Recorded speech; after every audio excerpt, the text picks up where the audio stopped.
Assembly ఎన్నికల్లో జగిత్యాల నుంచి ఓడిపోయిన కాంగ్రెస్ ఎమ్మెల్సీ జీవన్ రెడ్డి ముఖ్యమంత్రి రేవంత్ రెడ్డి కేబినెట్లో బెర్త్పై కన్నేశారు.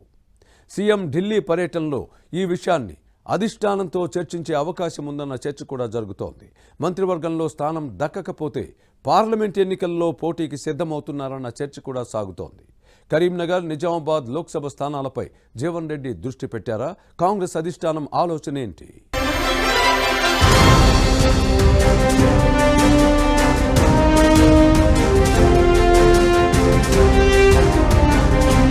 ఎమ్మెల్సీ జీవన్ రెడ్డి కాంగ్రెస్ లో సీనియర్ నేత.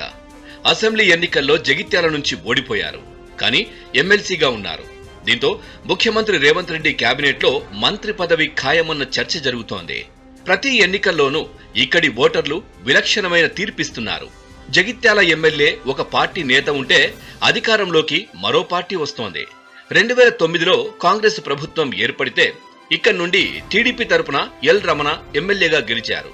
2014లో టీఆర్ఎస్ ప్రభుత్వం ఏర్పడితే ఇక్కడి నుంచి కాంగ్రెస్ తరపున జీవన్ రెడ్డి ఎమ్మెల్యే అయ్యారు. 2018లో మాత్రం రెండోసారి గులాబీ పార్టీ ప్రభుత్వం ఏర్పడింది. అయితే ఆ ఎన్నికల్లో జీవన్ రెడ్డిని ఓడించి కారు పార్టీ ఎమ్మెల్యేను ఎన్నుకున్నారు ప్రజలు. కానీ 2023 ఎన్నికల్లో మరోసారి విలక్షణమైన తీర్పిచ్చారు ప్రజలు.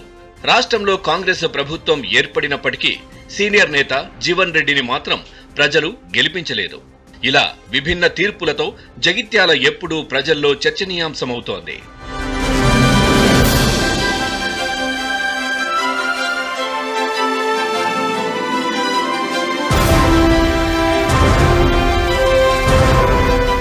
పదేళ్లుగా బీఆర్ఎస్ వైఫల్యాలను ఎండగట్టిన అతి కొద్ది మంది కాంగ్రెస్ నేతల్లో జీవన్ రెడ్డి ఒకరు. కానీ గతంలో వైఎస్ఆర్ హయాంలో ఒకసారి, ఇప్పుడు రేవంత్ రెడ్డి పాలనలో రెండోసారి మంత్రి పదవికి దూరమయ్యారు. 2009లో రెండోసారి వైఎస్ ప్రభుత్వం ఏర్పడినా జీవన్ రెడ్డి మాత్రం ఎమ్మెల్యేగా గెలవలేకపోయారు. దీంతో అప్పట్లో మంత్రి కాలేకపోయారు. ఇటీవల జరిగిన ఎన్నికల్లో ఎమ్మెల్యేగా గెలిచి ఉంటే జీవన్ రెడ్డికి మంత్రి పదవి దక్కి ఉండేదన్న చర్చ జరిగింది. ముఖ్యమంత్రి రేవంత్ రెడ్డికి అత్యంత సన్నిహితుడైనప్పటికీ కాలం కలిసి రాలేదు. ఓడిపోయిన నేతలకు మంత్రి పదవులు ఇవ్వొద్దన్న వాదనలు ఉన్నాయి. 2018 శాసనసభ ఎన్నికల్లో ఓడిపోయిన తర్వాత జరిగిన పట్టభద్రుల ఎమ్మెల్సీ ఎన్నికల్లో విజయం సాధించడం జీవన్ రెడ్డికి కలిసి వచ్చింది. ఎమ్మెల్సీగా మండలిలో తన వాణి వినిపించి బీఆర్ఎస్ ప్రభుత్వాన్ని ఇరుకున పెట్టారు. శాసన మండలి సభ్యుడు కావడంతో కేబినెట్లోకి తీసుకోవచ్చు.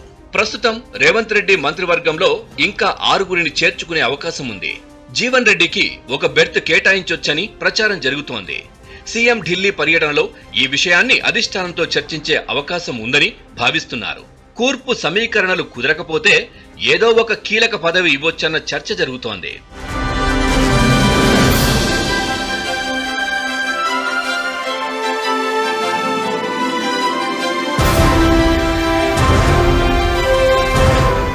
మరోవైపు జీవన్ రెడ్డి వచ్చే పార్లమెంటు ఎన్నికల్లో పోటీకి సిద్ధమవుతున్నట్లు ప్రచారం జరుగుతోంది.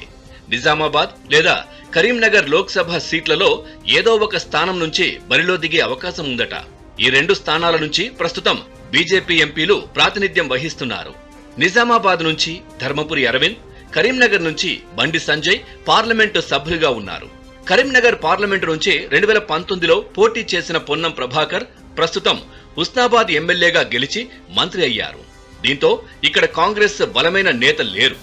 ఇక నిజామాబాద్ మాజీ ఎంపీ మధు యాష్కి గౌడ్ అసెంబ్లీ ఎన్నికల్లో ఎల్బీనగర్ నుంచి పోటీ చేసి ఓడిపోయారు. ఆయన మళ్లీ నిజామాబాద్ నుంచి పార్లమెంటు ఎన్నికల్లో పోటీకి సుముఖంగా లేనట్లు సమాచారం.